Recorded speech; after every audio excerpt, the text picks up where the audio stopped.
All right, welcome back to my never-ending campaigns in Europe decision games, Volume 1 Drive on Leningrad. Hopefully at some point I'm going to finish this, preferably before the expansion comes out, because I want to try the Fall of France scenario if it's in there. I'm going to have to update the Vassal mod to do that, unless they've already got that in the works. But we are back for the Soviet turn now.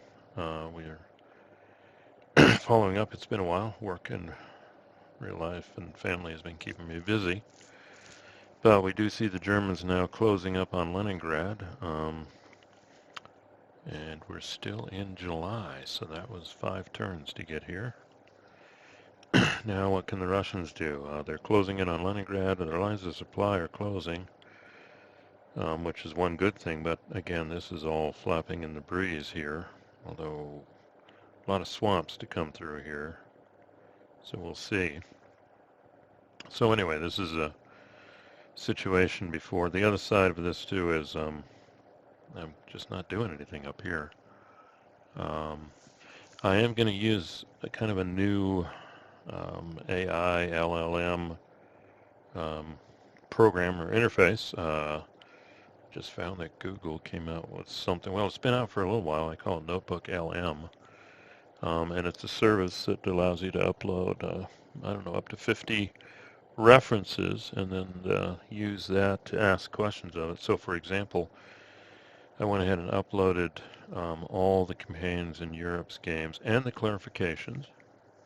And then I can do things like ask questions, amongst other things.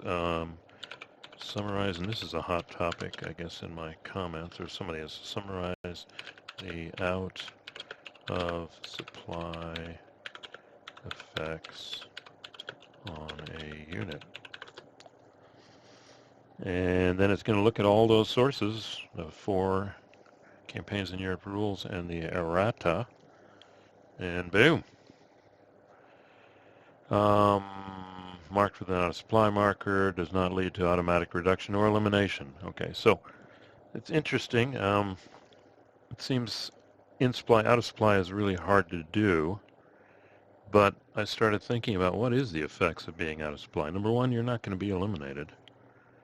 Number 2, there's no automatic reduction. You're going to see with an attack you lose 1 step. Out-of-supply unit can expend 1/2 of its printed moved up, rounded up. Can't use strat rail. Can use air and naval transport. Okay. In combat, we get the DRM shift we saw. If all attacking units are out of supply 1L, the combat's results table, and notice it's a fall attacking, and takes 1 step loss prior to other combat results. And if it's a mobile CRT, it's got to be from a mech unit. Interesting. Out of supply headquarters can't provide any support. Defending out of supply units can't receive HQ combat support, but they can, and then if all attacking units are out of supply, can't get it. And there's a column shift. I think you can get error though. It can't refit. A unit must be able to trace the line of supply to be withdrawn from play. Okay, that's the reinforcement schedule. Similarly, the hex for friendly reinforcement must be able to try and align a site to a supply. Okay. Can't build entrenchments. So Izak begin its movement in supply. Minimum movement to exit an EZOC and enter another might be restricted. Okay, I'd have to see. Another cool thing is I go here and it actually seems to pull up the rules reference, which is handy. Simply impact, yeah, the train effects chart, HQ support. So just to summarize, out of supply effectively means the unit can only move half in the movement phase. In combat, if all the units attacking, I think, or defending, all attacking is 0. Defending units cannot receive HQ combat supports. All defending units are out of supply, the attackers are. Again, that's got to be all attacking and defending. But still, the effect is a shift on the column 1, a negative shift if you're out of supply. Okay. A positive shift if you're in. So that's interesting. If you've got a mix, no shift. Yeah, there it is right there. So, and the only combat effect is that the attacker, if all units are out of supply, loses one step first before the combat results are applied, and if it's a mech mobile attack, it's got to be a mech unit. So when I look at that, I mean, you could carry on an offensive out of supply. You just can't move as fast, and you're going to attrition or get losses as you do it. And you can't refit, and you get some negative combat shifts. But this isn't like out of supply in other games where either you start losing steps every turn you're out of supply, that doesn't happen, or you're potentially eliminated over a certain part of time. So a unit, a site could operate out of supply. Hence, I would lean towards viewing supply more as, and they didn't label it this way, but I'm thinking maybe that describes more attack supply. To, attack and to operate at full effectiveness, you must be in supply. You can still operate at limited effectiveness when you're out of supply. Half movement and one combat step loss, along with the DRM, the shift. But you don't reduce, you're not eliminated. So technically I could have a Stalingrad, for example, and as long as they don't attack, they're there for pretty much forever until the pocket is reduced. I don't know how that applies in the next case blue, but again, so I'm going to kind of, back of my mind, I'm going to kind of view this as kind of not necessarily attack supply, but full effectiveness. Can still operate out of supply. Just when you attack, you're going to lose a step, and you got the shift. So, something to think about. But anyway, enough of my opinings there. And then the other cool thing I can do is, now that I've got this summary, I should be able to pin this message to a note. And then these are saved notes.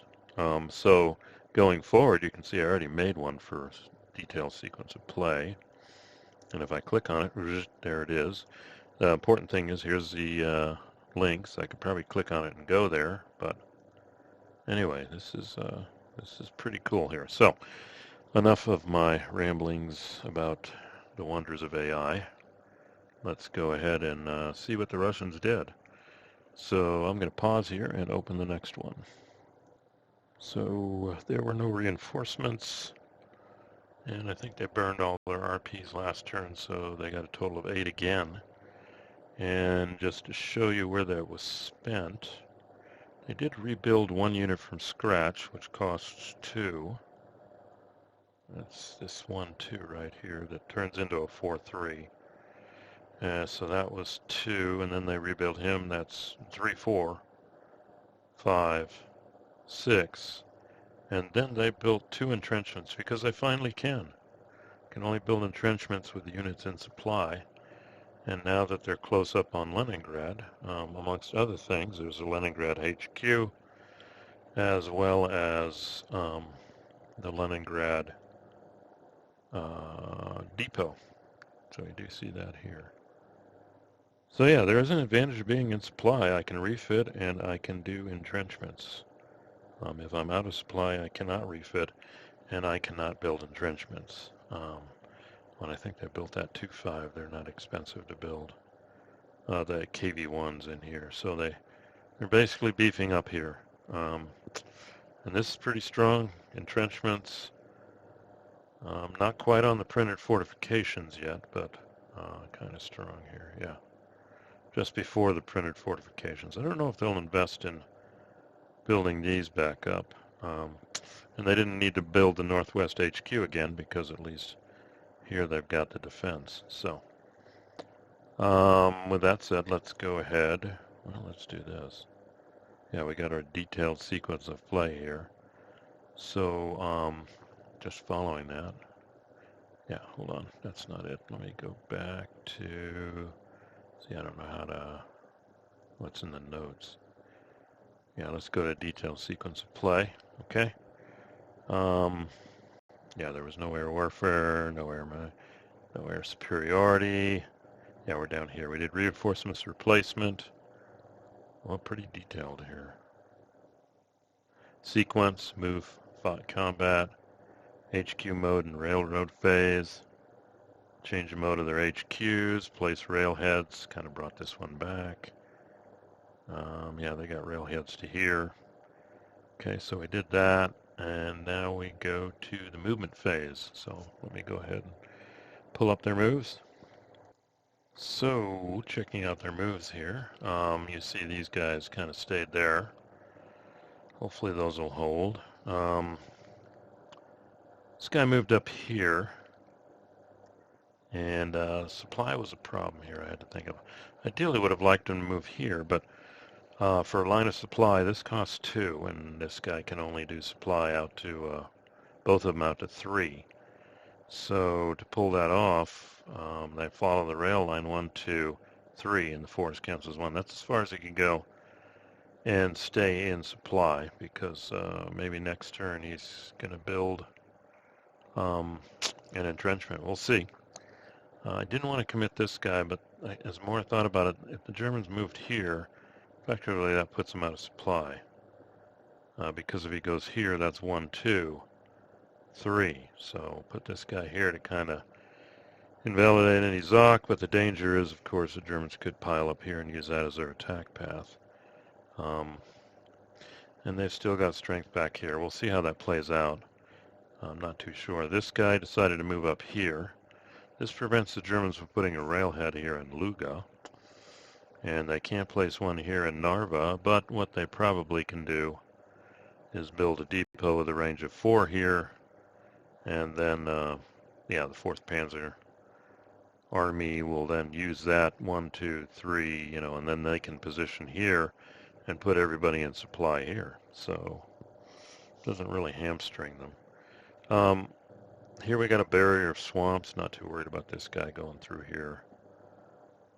So the only other thing we did was we took one of the 2-4s and railed it all the way down here, other side of the river, not to say the Germans can't get around it.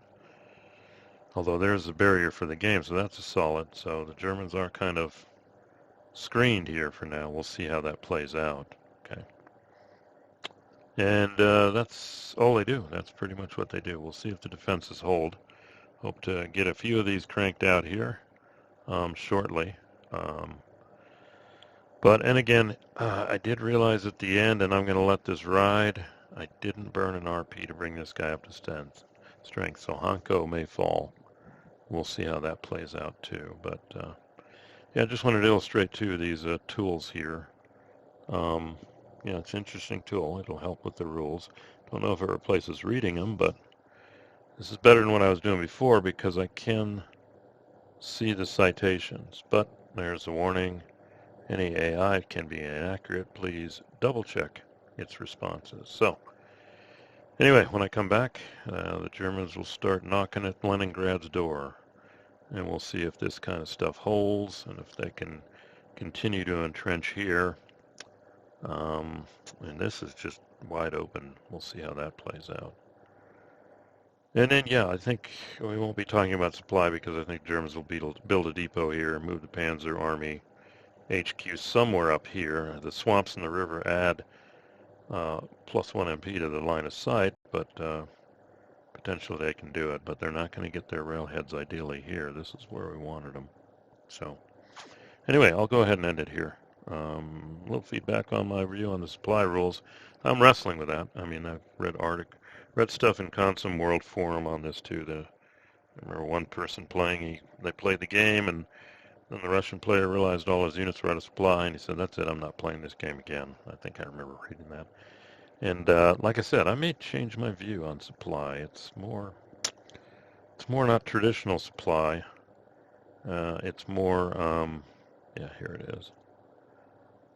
It's more reduced capability and more likelihood to lose. But again, the Stalingrad pocket would just be there forever. The Russians have to reduce it. So something to think about. Anyway, I'll stop here, and we will see you at the next one.